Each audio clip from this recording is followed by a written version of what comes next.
Hey guys. Y'all, if you can't tell from the sign, we're here to talk about one of my favorite books of all time, ever. It might, okay. It's called From Blood and Ash, from Jennifer Armentrout, and it might be my favorite book ever. Maybe. It's up there, okay? It's up there. So my favorite series of all time is, well, I guess it's a tie. A Court of Thorns and Roses by Sarah J. Maas, the Lux series by Jennifer Armentrout, and Shadowhunters by Cassandra Clare. But, well, and Vampire Academy by Rochelle May. Okay, it's a four-way tie. But this book might be, it might be the queen of all books. I don't know. Like, look how thick that is. Look. Just look at all the pages, y'all. So, and the cover is freaking gorgeous. Like, I want a freaking canvas print of this color, like, to hang in here with my other book stuff. It's so good. So, this is a fantasy, okay? Like Game of Thrones, but better. Yes, I said it, and I've read Game of Thrones, and I love Game of Thrones. Love the books. Love the show until season 8. This is better than Game of Thrones. Yeah. Or like Throne of Glass or A Court of Thorns and Roses by Sarah J. Maas, which I would say it ties with because I love me some SJM. She's a queen too. The main characters are, the main character is Poppy or Penelope. I think that's how you say her name. I'm really not sure. I think Jen has said how you say her name. But her nickname, people who know her call her Poppy. And the reason I'm doing this video now is because I just finished my reread, and that's why I'm kind of like having a moment, because I literally several hours ago finished my reread for the sequel, which is The Kingdom of Flesh and Fire, which if you could see my phone, that's the background on my phone, is the cover for that one. And it comes out September 1st. So I wanted to get my reread done before the new one came out. So, main character's Poppy. The love interest is Hawk, and have me a moment. Hawk he might be my favorite book boyfriend, y'all. Like, he's up there with Reese. Like, it's a tie with Reesand. I'm serious, because Hawk is, Reesand probably edges him out. You'll see why when you read the book. He's just like all your favorite book boyfriends rolled into one. He's tall, he's big, he's got these like, citrine or honey-colored eyes and dark hair that of course falls over his forehead that we want to lovingly brush away. Yeah. So I'm having a whole entire flipping hour over here, not just a moment. That's why I've got so Poppy is only allowed to wear white. So that's why I've got my white, right? And then I've got my like red and dark metal, like in honor of kind of the cover. And then I've got my Jeffree Star Unicorn Blood lipstick, because it's From Blood and Ash. And it's literally, so I don't know if you can see it, but I wrote up there on my little board, BOTY, Book of the Year, because it should be. It is fire.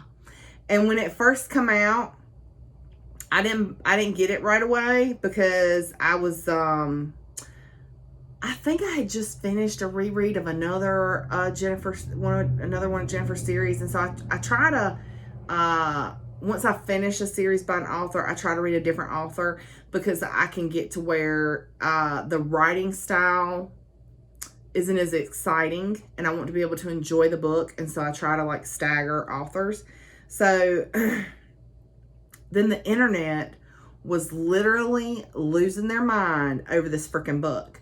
I kept seeing it popping up in my news feed on Facebook, and I was like, okay, the internet is losing their mind over this book. I've got to read this book. And I did, and I was like, I know why they're losing their mind, because I was reading it with my friend. So this video is my reread, which is eye-opening. If you haven't done a reread before Kingdom of Flesh and Fire, you totally should, because there's so much stuff that you're like, oh. It reminds me of Sarah J. Maas and George Martin in that when you go back and reread it, you find stuff that becomes important later on that you had no idea was important. Like the author's literally giving you these little, like, you know, tidbits, hints, and you don't know at the time because you don't know it means anything. So that's what happens in this book. But I was reading it with my friend, and we were trying to stay at like the same, like I would text her and be like, oh, I'm at 38%. It should be, oh, I'm at 36%. We were trying to stay like the same. And then it got going, y'all. And I could not stop myself. I could not. Like this is one of those books. So whenever I get really into a book, I will literally wake up at 3 o'clock in the morning and have to work that day. But I will wake up at 3 o'clock in the morning because my brain's like, the book. We should read the book. And I'm like, no. We should go back to sleep. And my brain's like, but don't you want to know what happens? And I'm like, yeah, you're right. We should get up. And this is one of those books. Like, even on my reread, I woke up at 4 o'clock this morning because I was thinking about this book.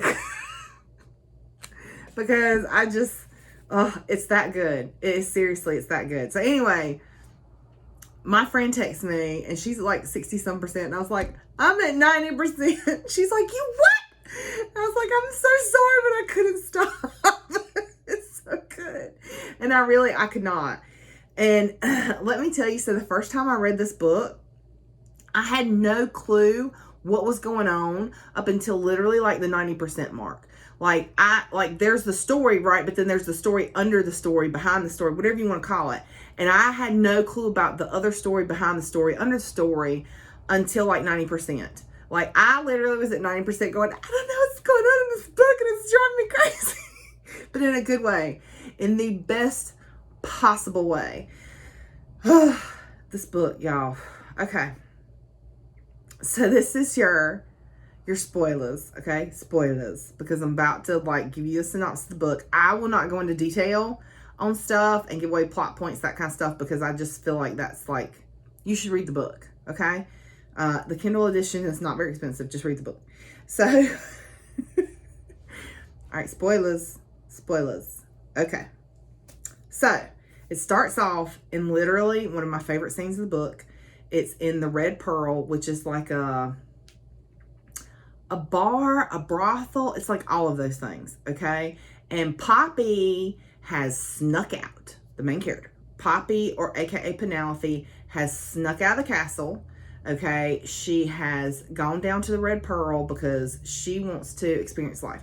So Poppy is born with special gifts, and some things happen to her later in life, and so the queen made her the maiden, and so she's only allowed to wear white. She's never allowed to wear any color, which is why I'm wearing white. She's never allowed to wear any color, and so she has borrowed someone else's cloak, this girl named Britta, and gone to the Red Pearl because she wants to see what everybody else gets to do that she doesn't get to do, because she's not allowed to talk to people except for her maid and her guards, and the Duke and the Duchess. That's it. She's not allowed to interact with people. She's not allowed to touch people. Like, she's very sheltered and sequestered, okay? So she has this secret gift of that she can feel other people's pain and tell when they're hurting.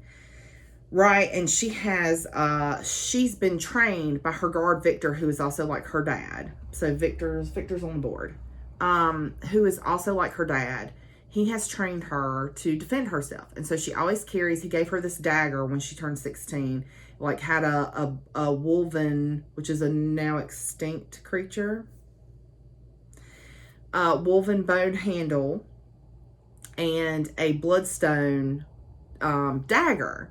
Because bloodstone kills Craven, which are like these zombie creatures. And so that's our it's pitiful, but it's my dagger, okay? So anyway, she is at this Red Pearl, okay? And she found a mask like years ago in the garden. So she's wearing this mask, and she always has to wear a veil. Nobody's allowed to see her face or her hair, so she's always hidden. So literally anybody can only ever see like this much of her face, right? She also has scars, And the Duke is Duke Tierman, and the Duchess is Jacinda, and his friend is Lord Mazine. I'm not sure how you say it. Anyway, so Poppy is described as maybe a little short. She's got burnt copper hair, green eyes, and she has scars on her from where she was attacked by a craven when she was little, and that's how her parents were killed. So she is in disguise in the Red Pearl. She's playing cards with some guards, right? And all of a sudden, well, not all of a sudden, I shouldn't say it that way. She's losing, so she stops playing cards, and she gets up to kind of wander around the rest of the Red Pearl, and Victor comes in, so she wants to hide, and this woman is, I'm laughing because I know what happens. So this woman's like, oh, you can go upstairs and hide, go to the last room on the left or whatever. So she does. She goes up there, and it's not an empty room. Hawk comes in. So Hawk is one of the royal guards, and she's been eyeballing him. Okay, because he's fine.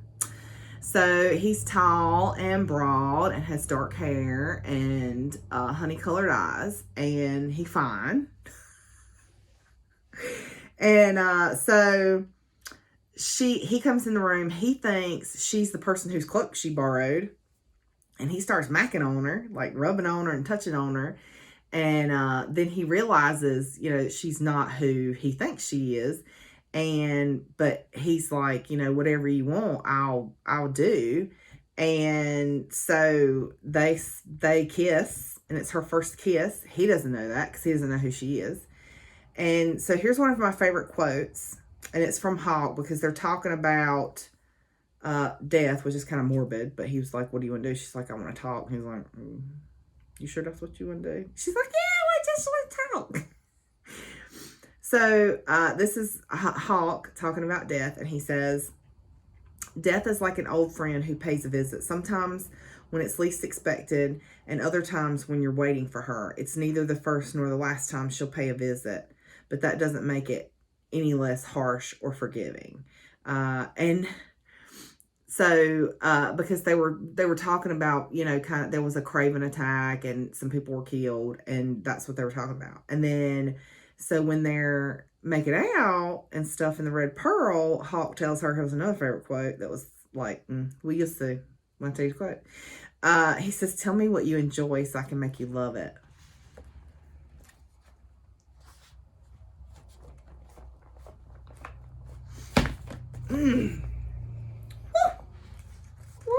Okay. So, Poppy has a maid who was like assigned to her or whatever, that's her best friend, and her name is Tony. And Poppy and Victor, who's the guard that's like her dad, who's been with her the longest, who trains her to defend herself, are part of kind of this underground network called Death with Dignity. So when people get attacked by these craven creatures, which I guess are like zombies, so the craven are just like these bloodthirsty, there's no thought process going on. They attack people, and whoever they attack dies or turns. So they have to be killed before they turn. So if the royals or the people who are in charge find out, they'll drag them in the middle of town and burn them to kill them. And so Victor and Poppy will go to their house and kill them at home. And Poppy takes their pain away and makes it as peaceful a passing as possible. So they're part of this underground network called Death with Dignity. So, but it's got to be secret, because if it was found out, she'd be in big trouble, because she's not supposed to be leaving the castle. Like, the girl's not allowed to do anything, okay? Then there's like this really creepy thing with the Duke and his friend, Lord Mazine. Like, they're super creepy and terrible people. just they're horrible. So at one point, Poppy is walking with her guard, and Lord Mazine like corners her and pulls her in a room and is being completely inappropriate with her. But somebody screams, and they leave the room, and there's this chick that's dead, and they think that an Atlantean got into the castle. So here's what I love about this book. the story unfolds. It's one of those onion books. You know, I love an onion book. So the story gets bigger and bigger and bigger as you go. So you start off thinking that the Ascended are caring for the human beings and trying to protect them from the Craven. And that the Atlanteans are these horrible people who make the Craven, right? So they blame an Atlantean for killing the chick in the room. Poppy and Rylan, who is her other guard, so it's Victor and Rylan are her two guards. Every night, Poppy goes to the garden to look at the night blooming roses. So one night, her and Rylan go to the garden to look at the roses, and an arrow comes out of nowhere and kills Rylan. This dude tries to take Poppy. She has her dagger. She defends herself, cuts the dude, but Rylan is dead, okay? So she's, kind of freaking out. The dude, while she's fighting him, somebody whistles, and he runs off. So there's some things that happen in the book that you kind of, look at, but you don't really understand the significance the first time you read it. It sits there in the back of your head, but doesn't click until the end. Literally the end. So the Ascended, which is what the Duke and Duchess are, right? Can't have any kids. They don't go out in the daylight. Okay? So that's just put that there for later. So once a week, the Duke and Duchess hear people's complaints or hold court or what, I don't know what you want to call it. Anyway, they're there. This family called the Tulases show up, and so the tradition is in the town that first kids, I guess, just stay normal. Second, sons and daughters become Ascended when they turn a certain age. The third sons and daughters are given to the gods. They go to the temple to serve the gods for the rest of their life, and they're never seen again. So the Tulases show up because their first and second child both died. They don't have any living children. And they've had a third child, and they're asking the Duke and Duchess, can they keep the third child? They don't want to give the third child to the gods. And the Duke and Duchess are just like, no, them's the rules. You got to do it because them's the rules. And it causes some dissent. And there's already dissenters, right, that follow the Atlanteans or wish for the Atlanteans to come back, because in everybody's mind, the Atlanteans are defeated and gone. They don't exist anymore.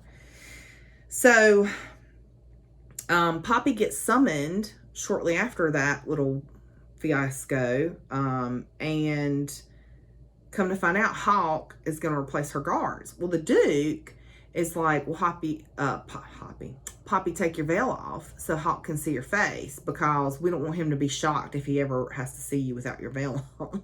Because Poppy has scars. She has a scar on the left side of her face going down to her eyebrow and over across to her nose, right? So the Duke is doing it to try and make her feel bad about herself and to try to make her upset, because that's what he likes to do, because he's a sick you-know-what. And Hawk says, because the Duke says something like, oh, one half of her face is beautiful and the other half is a nightmare or something. And Hawk says, I think both halves are as beautiful as the whole. And so he pulls his sword out and he says to her, with my sword in my life, I vow to keep you safe, Penelope. From this moment until my last moment, I am yours. And it reminds me of in Game of Thrones when, oh God, what is his name? The one she was, Dario Naharis, when Dario pledges his life to Daenerys. Anyway. So, Poppy and Tawny are hanging out in a room talking, and these ladies show up, and Poppy's not allowed to interact with anybody, and they just show up because they want to see Hawk, and Hawk's her guard, right? So, they start saying some pretty terrible things, and Poppy can't help herself, and she says something. So she gets summoned by the Duke for a lesson. And this is something he does whenever he feels like it. He beats her with a cane. And Lord Mazine, however you say his name, he watches and participates. And they make her undress. And she tries to cover herself. And the Lord takes her hand and holds it down on the desk so he can watch her while she's getting beat. I'm telling you, they're sick. Anyway, so she got beat so bad that she had to stay in a room for 2 days to kind of recuperate, right?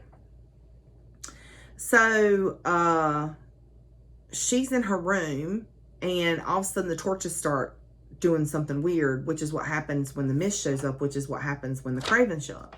So Poppy heads out on the rise, which is the wall around the city, to defend the city and the rise from the craven, because she can. So she finds an unmanned turret, right, and goes in there with her bow, and there's already a bunch of quivers with arrows in them, and she goes to town killing craven left and right. Well, when it's over with and she tries to leave, Hawk shows up. He doesn't know it's her because she's got a cloak, pulled down.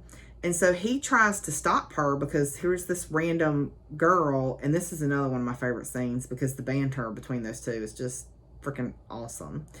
And he tries to stop her, and they fight, and she throws a dagger at his face.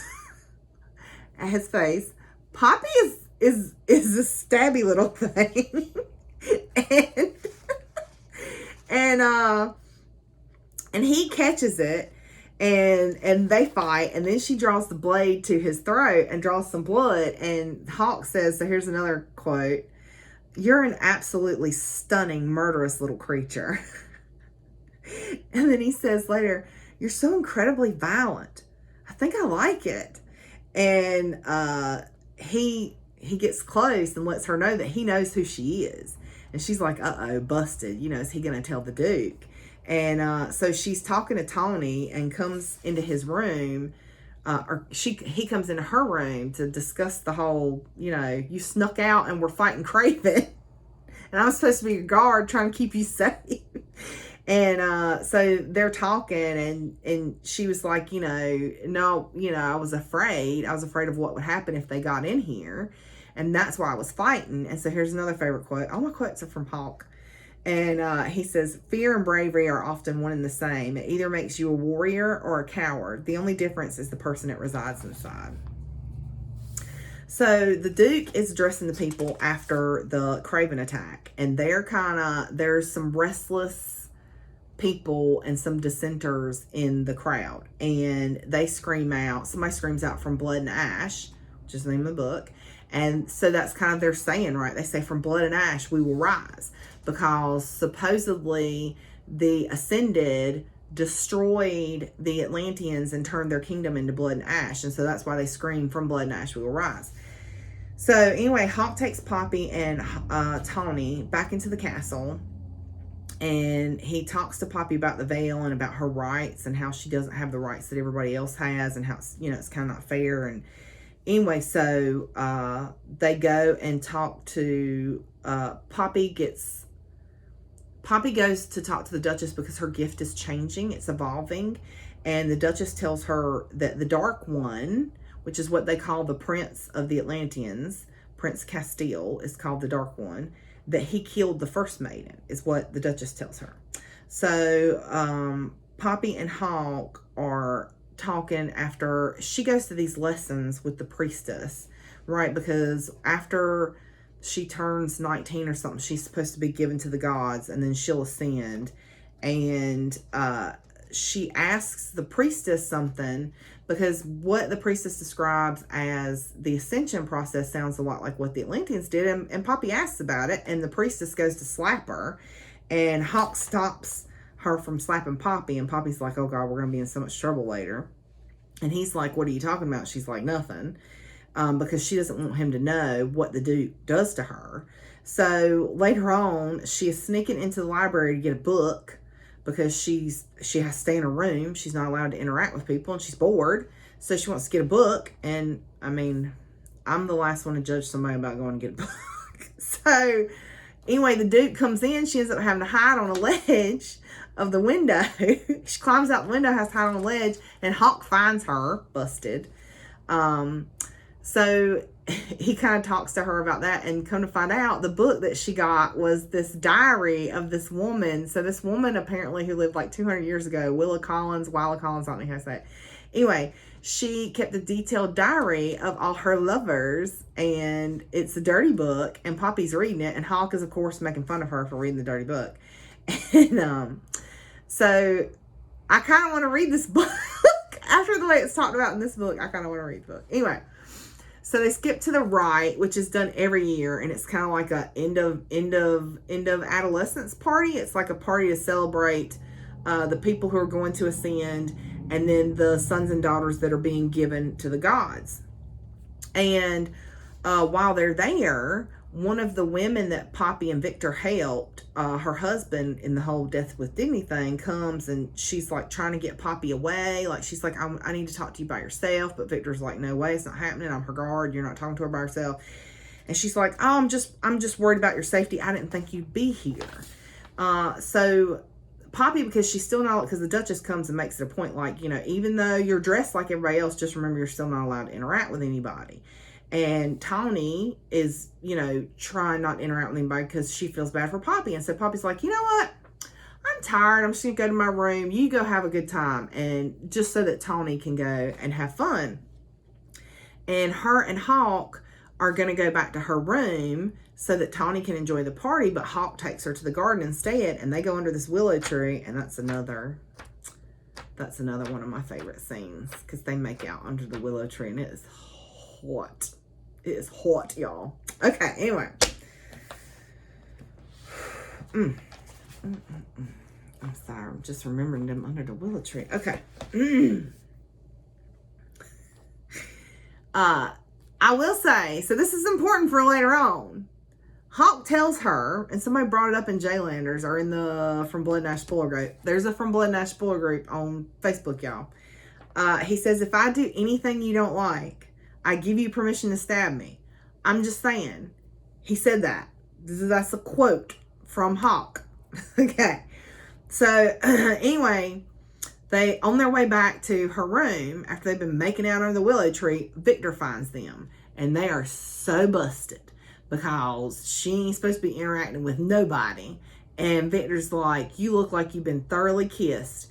And he dismisses Hawk, like, get out of here. And Hawk kind of snarks back at him, but Victor's like, you're dismissed for the night. And Victor has, you know, the authority because he's been her guard longer. So anyway, so Victor's trying to take Poppy back to her room when an attack happens. The dissenters attack, and it's just madness and chaos. And they end up going into this room, locking themselves in this room, and the Duchess is like, oh, don't worry, the Ascended will take care of it. And it's kind of like Poppy makes this point, like, well, if they could take care of it, why do they have human guards? Like, why are the humans the ones sacrificing themselves to protect the Ascended from the Craven when the Ascended should be protecting the humans? Anyway, so they're in this room. The dissenters break in.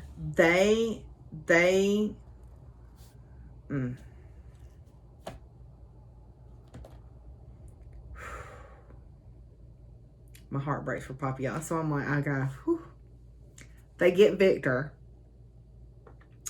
And Poppy fights them back. And she basically, like, loses it after Victor because that was the closest thing she had to a parent. The closest thing she had to family. Because her brother's in the capital and he's an Ascended. And she doesn't get to see him, which is weird. So she loses it, and Lord Mazine is being a complete jerk, which is that's par for the course for him. So she kills him.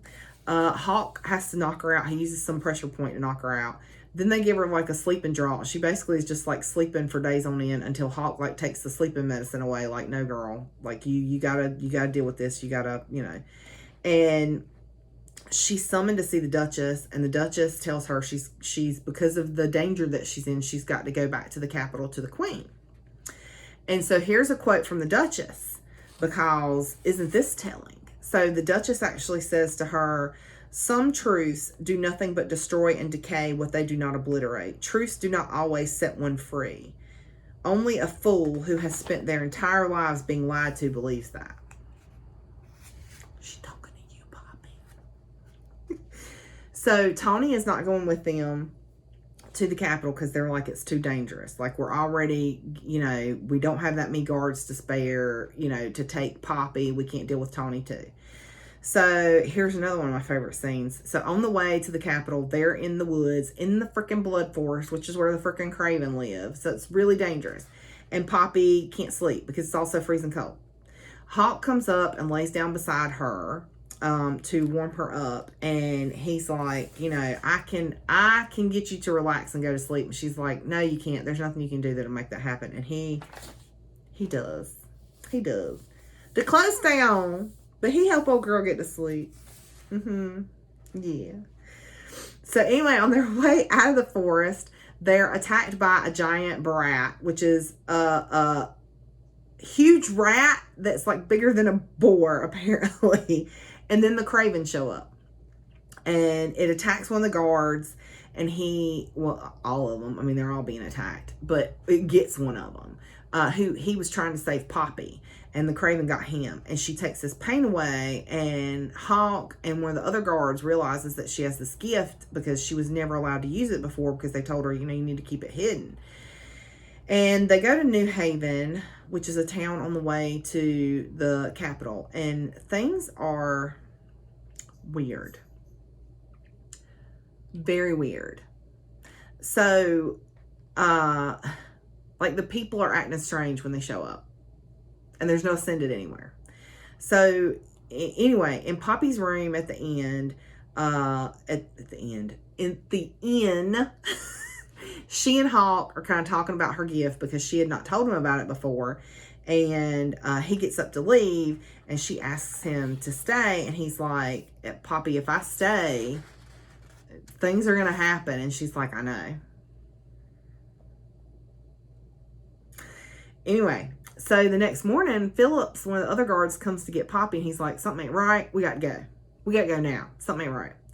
As they're leaving, Kieran comes out of his room. Phillips draws his sword. Kieran draws his sword. They start fighting. Phillips cuts Kieran. Kieran turns into a giant freaking werewolf. Yeah, y'all. Yeah. The whole time, it's been a freaking vampire werewolf book. Had no freaking clue. Okay. I mean, I did on the reread, but I'm just saying the first time I read it. Okay. Phillips and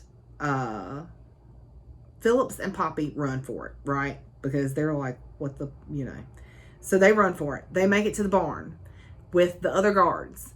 And Kieran's trying to bust down the door. And a guy steps out of the darkness, and it's the guy that killed Rylan that attacked her. And he tries to attack her again. And she's fighting, but Hawk shows up because she's like, we can't leave Hawk. And they're like, no, don't you get it? Hawk is one of them. She's like, no, we can't leave him. Anyway, Hawk shows up, kills all the guards, except for one. I think Kieran kills one, and the other guy, Jericho, the bad guy, kills another. The one that killed Rylan. Poppy, of course, is like, she flips out and starts fighting Hawk. Hawk tries to subdue her, and anyway, so she's taken prisoner. She's put in a cell. She's shackled. Okay, Hawk comes to see her. He can smell her blood and tell that she's injured, so he like takes care of her wound. And she's like, why, the prince wants me dead, why are you even bothering? And he's like, no, we need you alive. And so he tells her the other side of the story. She figures out Hawk is an Atlantean. And he tells her that the Atlanteans only feed on other Atlanteans, okay? So they're kind of like the vampires in J.R. Ward's book, right? That they, which Jen is a fan of J.R. Ward. So that male vampires and female vampires only feed on each other, or in this case, Atlanteans, okay? In J.R. Ward's book, it's vampire. But they don't feed on mortals. The Ascended are the ones that feed on mortals. So basically, the whole society and religion that she's been raised in was built to keep humans subjugated and unaware of the truth that they're really the food source for the Ascended. And that when they feed on mortals, that's how the Craven, the zombies, are created. So he plans to ransom her. His brother, the prince, she doesn't realize at first who he is. is being held in the Capitol, and they're using his blood to create Ascended, and he plans on exchanging her, ransoming her for the prince. So while she's in her cell, and he realizes, like, he's like, we need to move you to a nicer room. Like, I don't want you in this cell. And Jericho, the bad guy who killed Rylan, and Mr. Tullis, the one who didn't want to give up his son, or his third son, show up, and some other people, and they're going to kill her. Because they're like, the best way to send a message to the Capitol is just to kill her and be done with it. And the two guys that had come to get her to move her, Niall and Delano, one of them is an Atlantean, one of them's a Wolven. They fight to try and protect her. She fights, but she gets injured, like badly injured, like she's dying. Kieran comes and scoops her up and takes her to a room. Hawk comes and gives her his blood to save her. So she wakes up. She's feeling some kind of way about Hawk because his blood, and she realizes that he's Prince Castile. He's the Dark One. He doesn't like to be called that, so don't call him that. Just call him Cass. So anyway, she is still, because she's heartbroken, right? She stabs him and takes off running to try and escape. And she gets to the woods, and somebody grabs her, and it's Cass, aka Hawk, and he bites her.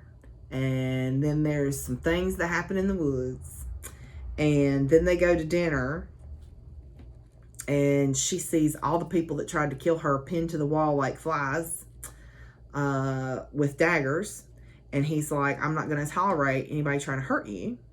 And then while they're eating dinner, and he, the plan was to ransom her for his brother. And then he says, well, we're going to go to Atlantia first. And everybody's like, why are we going to Atlantia? That's the opposite, the direction we need to go. It's out of the way. And he's like, oh, because Atlanteans can only get married in Atlantia, and Poppy and I are going to get married.